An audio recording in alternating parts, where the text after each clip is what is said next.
council person. The first question was, how often are city council meetings, and are there ways to ask questions through the website?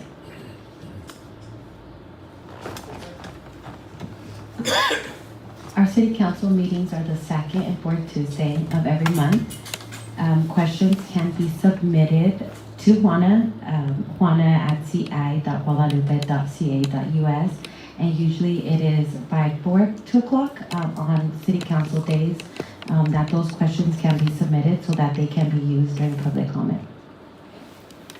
Yeah, we can't do it via Zoom. They can't, like on a county meetings, you can actually Zoom on and get on the web. You have to have that in, like Christina mentioned, those questions by 2 o'clock that day. That day or that Friday? That day. Yeah. Okay. All right, my next one is for Mr. Cash. They're wondering how large is your police workforce and your emergency services personnel? Go right to the heart, don't we? Currently, we're staffed at 6 officers, a lieutenant, a sergeant, and the chief, and we have 2 non-sworn clerical personnel. And so I'll talk about all public safety, it's easier. And we have 6 within the fire department, and we have 1 individual who's our code compliance, and he assists with emergency preparedness. But I also do emergency preparedness because I happen to be a FEMA trainer and instructor. So is that something that you guys are thinking of changing, or are you staffed where you want to be, or what's your future interest in that? You're gonna get me in trouble because you say, "What's my future?" I'd like to think here. Of course, I'm always gonna look for additional staffing. But there's one thing that I'm really proud that we do here as a city. We do look at the team effort. I already know that public safety, we have the biggest budget. But we also have to understand, I think our Park and Rec gentleman, maybe he left already. We all are very much intertwined. And if our young people have opportunities to stay busy after school in sports activities or Boys and Girls Club, that helps to keep crime down. And so it's with that understanding.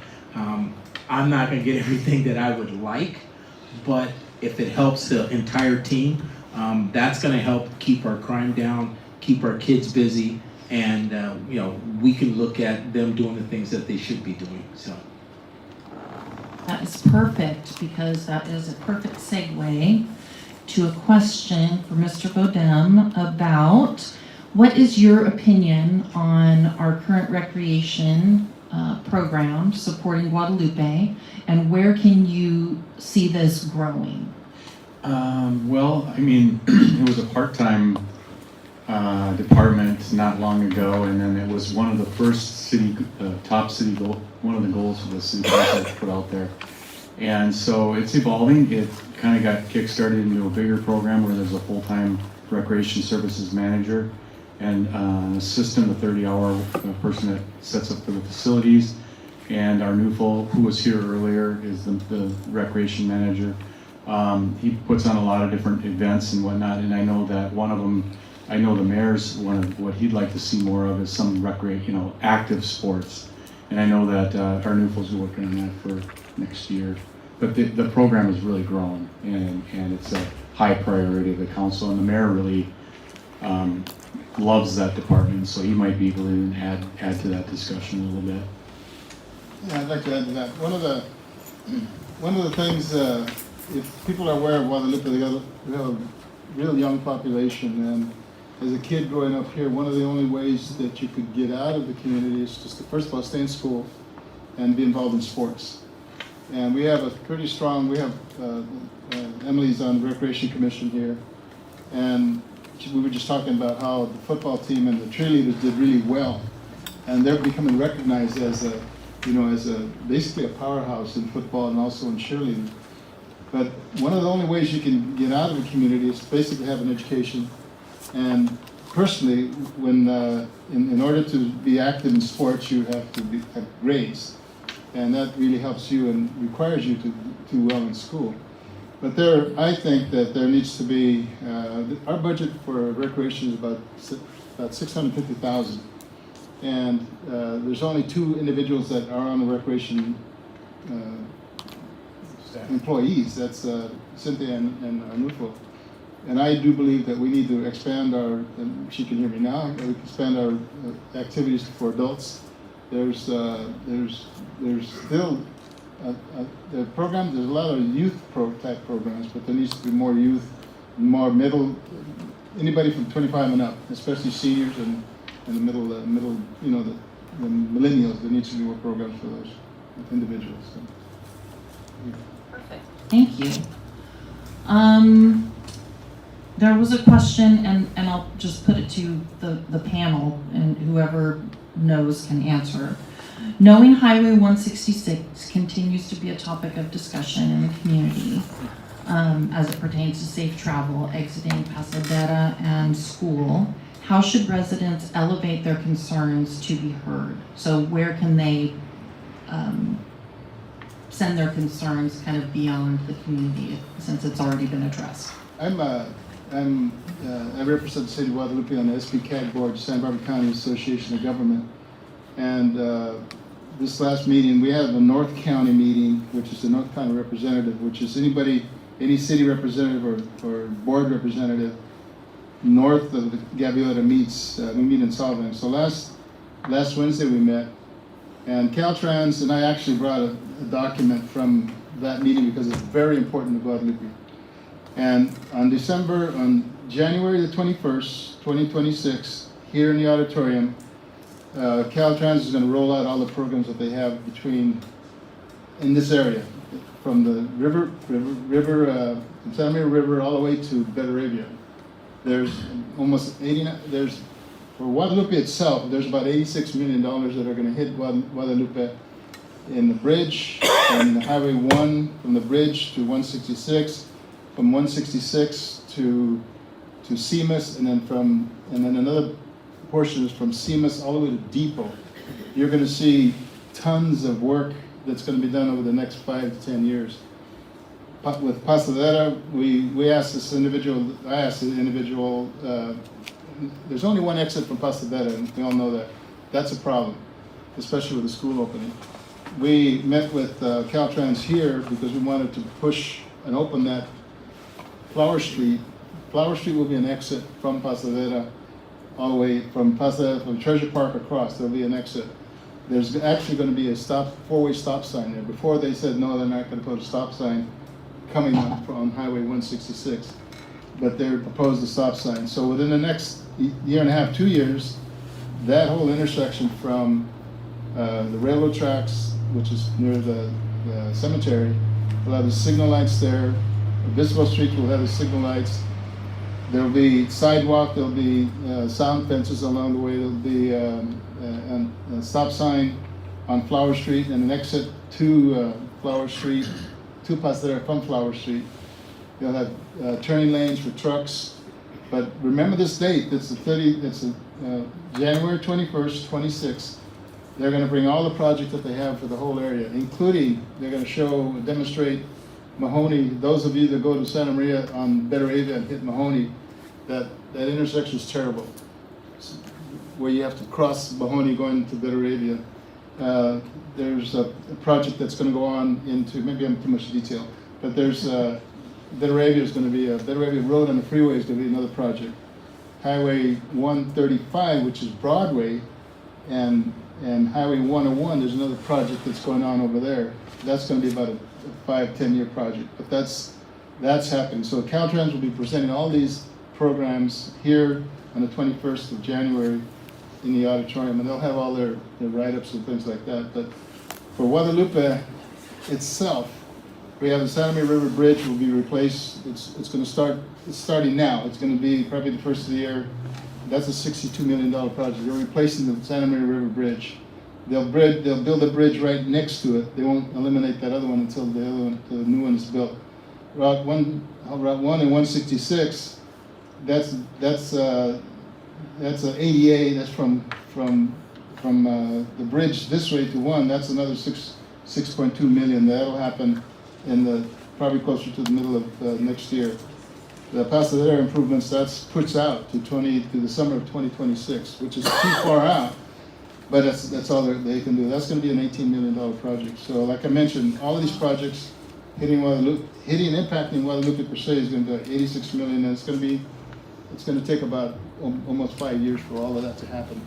But the priority will be this Pasadena, Obispo Street, and Flower Street. So that's going to happen sooner than the rest of them. So.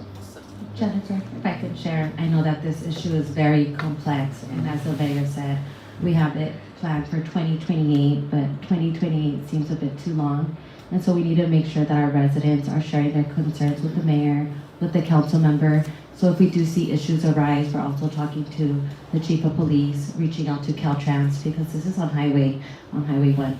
And so we need to make sure that we're sending our appropriate comments to not only just city council members, but also to Caltrans. So they are aware, because they don't live here. Sometimes they might not see what's going on, but we need to make sure that they know what's going on and how it's impacting our community. Awesome, that was a very relevant question. So this one is for our council member and mayor. So as active community members that interact with various individuals in the community, what is one thing as an elected official that you wish residents knew was happening in Guadalupe? You want to start? I'll start. There's one of the things in that document, that general plan document, it talks about housing.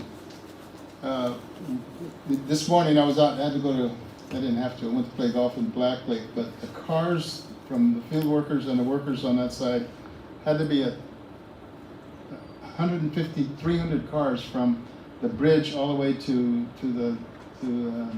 Trilogy. The traffic is terrible for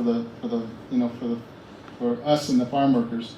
But what happens is SBCAG and the Caltrans, SBCAG especially, and the state especially, is telling cities like us that you need to build housing close to where people work. And we're surrounded by fields. So our goal is to have houses built here close to where people work. And that just happens to be right across the border, not the border, but the river. Also on North Main Street, all along this area, and you see nothing but farm workers. And I'll go into a little bit of detail, but our housing element, we're meeting what they call affordable regional housing numbers. Prior to this current, we're in another current update. Prior to this sixth update, we were only needed to build 51 apartments or apartments. Based on the census, now we have to build 420 houses to accommodate the farm workers, to accommodate the community. And the priority for the state and us is housing for farm workers and seniors. And you'll see that in our upcoming, we're going through it right now, our sixth evaluation for the housing authority, housing affordability. You'll see that as priority. We have the numbers, we have the property. Pasadena is going to build another, Pasadena South is going to build another 370 homes. We're doing a lot of infill. There's an infill on Pioneer Street. There's a 6-unit complex. It's an apartment complex that's going there. There's another complex on Pacheco Street, Olivera Street. There's another complex going in there. So we're infilling, and we're also going up. So now we can go 3-story. Where before you couldn't go, although it's a challenge to our fire department, because if you go in 3-story, you need to be able to get up there. So we're meeting housing. We have about 60 what they call accessory dwelling units, where you can convert your garage to a unit. We have about 60 in town. And what happens with that is that the state does not require parking on site. It requires, just like the housing on Pioneer Street, there's 6 units. They said you need 6 parking spaces. But everybody knows that if you're working in the fields, you're gonna need more than one car. So they say, just use the streets, public streets. So you see in all the communities now, you see all these cars because it takes more than just 2 cars per family. So housing needs, we're pushing the housing needs, and especially affordable housing. Although ADA units here in Guadalupe go for $2,000 a month. And $2,000 a month for a 500 square foot building, a room is tough, and it's still not affordable. It's still up there. So, and you need 2 or 3 people working to afford that. So. Guadalupe is a hidden gem. One of the projects that I wish the community knew more about was the Las Mujeres Park. Las Mujeres Park was made possible by the community. They gave their inputs. They said they wanted a new barbecue area, basketball courts, a skate park. And so the city was able to get a grant, a 4.1 million prop grant, to be able to house that. And I'm going to be so excited once that is accomplished. And so I'm really excited about that. And I just hope that the community knew how to get involved. Very simple. They can reach out to us, send us an email. There's always opportunities to volunteer. Thank you. Mr. Bodem, is there a flooding problem in the city? Actually, these guys, Everybody there is in the lower Pioneer area, and what was it, 23? There was a flood there that took out 12 families? 10. Okay, 10. And they were put in housing for about a month, and they were displaced, and it's still going to be a problem if there's a major rain, sustained rain, and they could be flooded again. Can I add to that? The county, once that Pioneer Street flooded in January of 2023, and there was 10 families that were flooded. The water was up to their chest in that area. So the chief and everybody else volunteered. We housed about 15 people here for that night, and then across the street from on Pioneer, they had H2A housing, which is farm worker housing, and we contracted with the owner to actually house those people during that time, where we could get them back in their homes, or work with the county and work with other people for rentals, for Section 8 rentals, and we have those all moved out. But FEMA, who actually rates a flood zone, never rated that as a flood zone, and it is flood zone. So if you go Pioneer Street, which is the last street, from 9th Street to 8th Street, so that is a flood zone in that site.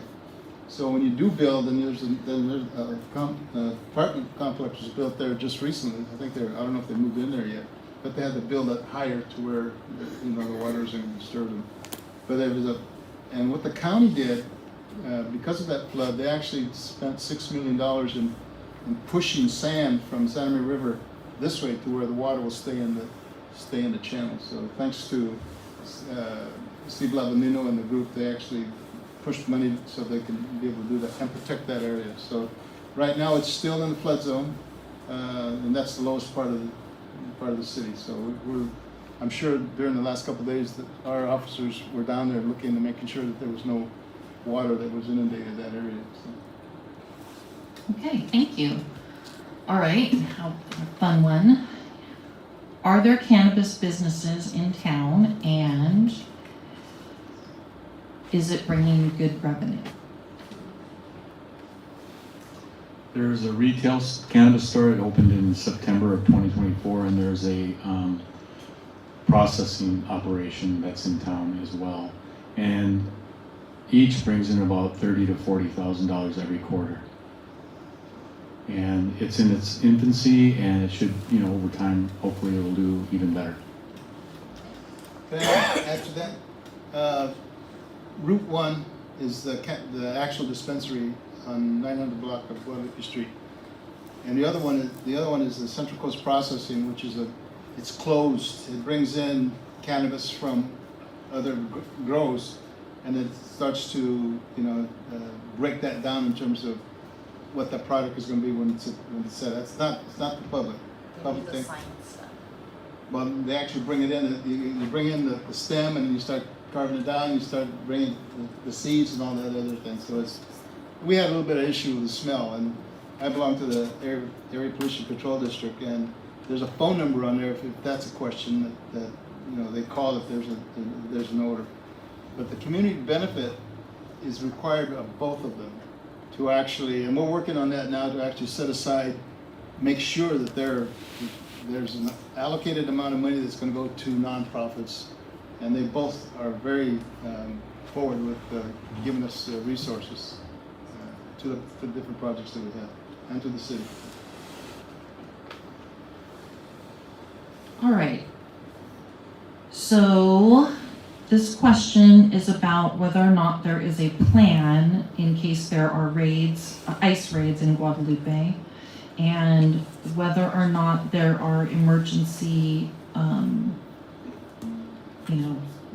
or is there some type of emergency plan for people that are affected by those?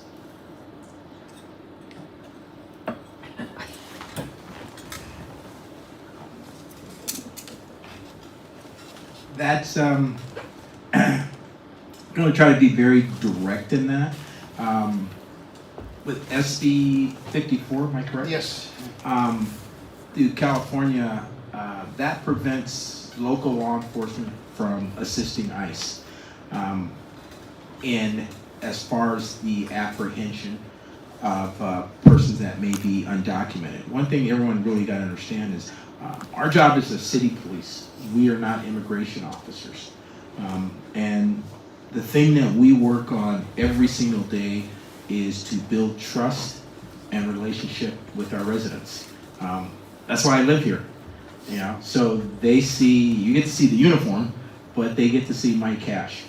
And to build that trust takes every day of working with everybody, talking with everybody, understanding their issues, so that whether they're Spanish speaking, English speaking, or any other type of language, they will come to us.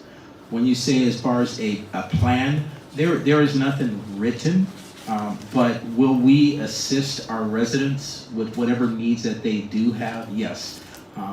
We've spoken with our council away from here, and all our council and our city administrator, we know the fear that's out there. We know the concerns.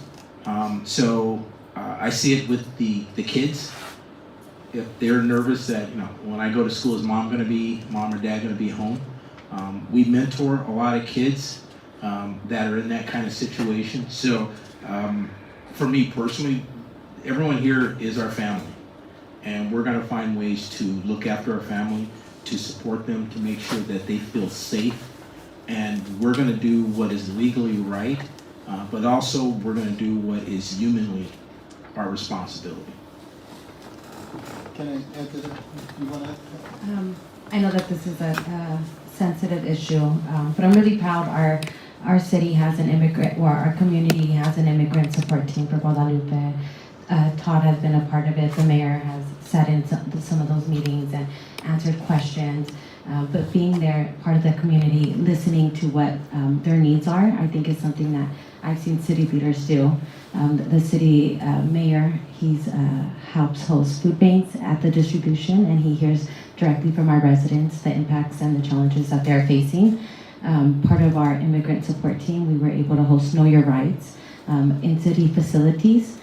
So not only our city leaders are hearing firsthand what's happening, the challenges that they're experiencing, and we're ready, our support team is ready to support with those needs if something does arise. And so we meet quarterly, we make sure that we have resources ready, educational opportunities, because that's really what's gonna help our community, is when we have resources that they need. I think here in my form, I have everything ready in case a resident needed questions. I have the forms and flyers that I need to direct them in. But just want to shout out the mayor and the city, Todd, chief of police, for making sure that they're standing with our community during this scary times, and making them know that they can ask questions to us, and there's no dumb questions from them.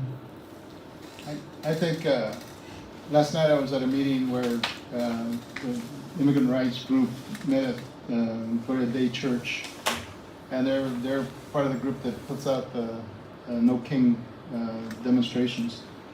And in the audience, you have a couple people, more than a couple people that are experts at what we should be doing on the city side of things. And you're going to need to meet them. You're going to meet several of them out there so they can connect with you and with us. When we have food bank, most of 99% of them are immigrants or Latinos. And we have it at the senior center, and we have a sign up that says, if you're not part of the food bank operation, you have no right to come in this building. If they have a warrant, and for a specific person, then we can allow them in. But we never had an issue with immigration. When we deal with the food bank, Greg Hicks, yeah, he asked if anybody was following the food bank trucks. And to our knowledge, they weren't. But somebody mentioned that some of the ICE agents were following the trucks. That's a sin, but so be it. But in our food bank operations, we have the chief and we have the fire people, we have the police officers in uniform helping distribute food. So I think there's a real connection there with the community to say, I see them, they're supporting them in our community. So I think that, again, there's some people in the audience, and there's a ton of individuals that have so much information about, like Christina mentioned, about what to do and how to do it. So we're 86% Latino in this community, and we're all different colors. And there's Don't say that one. okay, but there's what happened in Telephone Road, what happened in Stowell, it's just difficult for us. But our law enforcement, and we don't have enough resources to meet. Maybe the connection with other individuals and organizations that can say, can you help shelter someone if a parent gets taken, or if someone needs a house, needs a home to stay. We need to be able to do that, because this is a helpful community, and so we need to connect with these organizations that are experts at that. Well, thank you. So we're kind of to our last questions here, and these three are pretty similar, so I'm going to kind of condense them. So,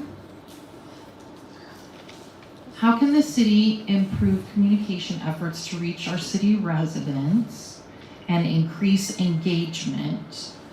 And who are some of your potential partners that you might use as a resource? And we can hear from anybody or everybody. It's kind of our last question, so if you want to include your wrap up in there too. Let me grab this one and then start with that.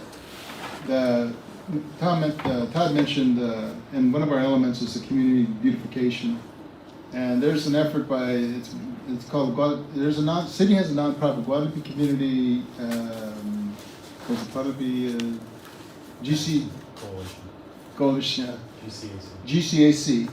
It's a nonprofit organization that was basically funded and created for the theater. But what we've done, we talked about beautification. We've been, if anybody's in town has noticed the wine barrels that are on the businesses, there's 17 of them. That there's a group of people, including the city, that we're doing cleanup and beautification.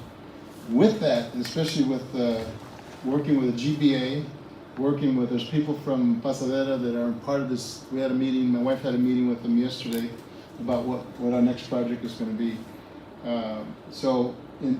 It's kind of an elbow to elbow, someone that says, I'm here to help.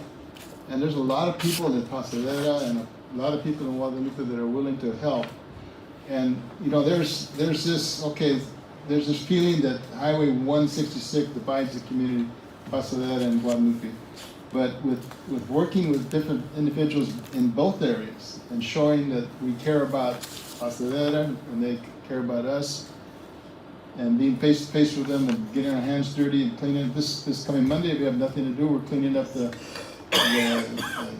parking lot, the memorial parking lot. And so we're doing a lot. You'll notice the monuments coming into town, the city monuments. That volunteer group is cleaning that up along with the city And we have several members of the GBA that are working with us, and we want to expand that to show them that we are a community as a whole, and we're willing to, and we want to work with other people to bridge that gap. So when you're talking about a flower, then you can be talking about recreation, you can be talking about housing, you're talking about that 18 acres of community commercial area in Pasadena. Those are the things that we need to talk to individuals about. So that's my spiel. We're a small town with big heart, but I know that we have some challenges when it's getting our community out to the city council meetings. It's really important that they're engaged because that's how we make informed decisions. But we got to continue to work with our local nonprofits and make sure that we get that word out and continue to post flyers. I know our city rec, they just, maybe about 6 months ago, they put some new panels. And so reimagining how we can connect with our residents, especially with the ICE challenge. We have people not coming out, but we also have a working class right here in Guadalupe. Many families are working, so it's difficult to come out to our city council meetings. And so sometimes it means that, we can't be waiting for them to come to us. We also have to be going to them, hearing firsthand what are their needs, what are the challenges, what are they experiencing, to continue to build that trust so they can come back to us and share what those needs.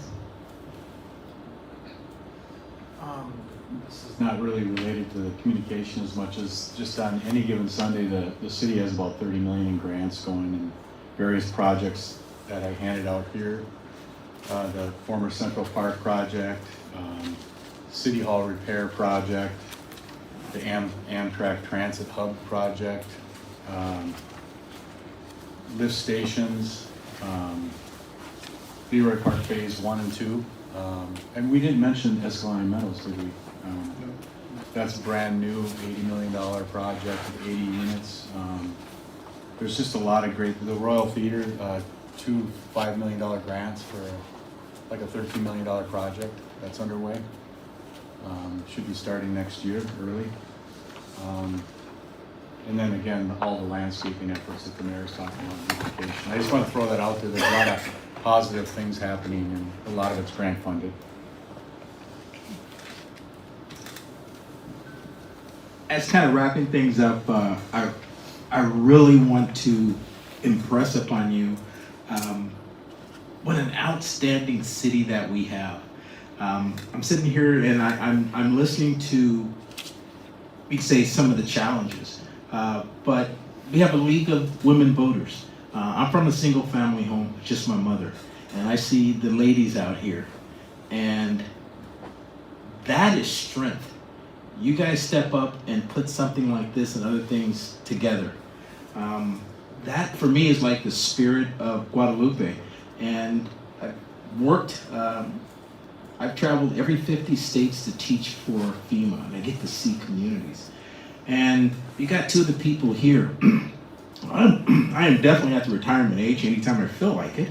But there's one thing to sit up on a dais and talk about city needs. But then when you get in the rain, you get one of your council people, she has a sign out there to help kids get across the street on a freeway every morning so that they don't get hit. And then you got a mayor who's digging and pulling weeds out of some of our seniors' yards. You got another who's a bus driver for the city schools. You got one who volunteers at the library and gives tours at our old jail. Where do you find that at? But here. And when we talk about, you say the challenges, that's cyclical. That's through every generation that we have. There's something that happened in the 50s, in the 60s, in the 70s, 80s, 90s. So this is just our new challenge. And the neat part, for me, from a police officer even especially, is how we all kind of come together. And we try to fill those needs. No one here in this city has one hat.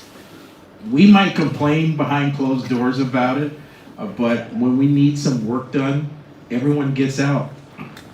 Just like here. Look what you have here. You came to us going like, hey, I'm sorry it's last minute. Can I get some people? You got the brain trust. And I'm super proud to kind of be here. I'm super proud that you guys put this on, and I really want that to be our message. You talk about small city, big heart. We might laugh about that, but when you get out there, that is so true. We have 4 or 5 different food banks throughout the city on a regular month. And I don't know where you find that at. And people show up and volunteer. So everyone always steps up. The people you least expect, it goes on, and everyone works together. If you can find that some other place, then maybe that's where I'm going to move to. But this works here. And so, I really want us to kind of end on that note. It's nothing but up from here.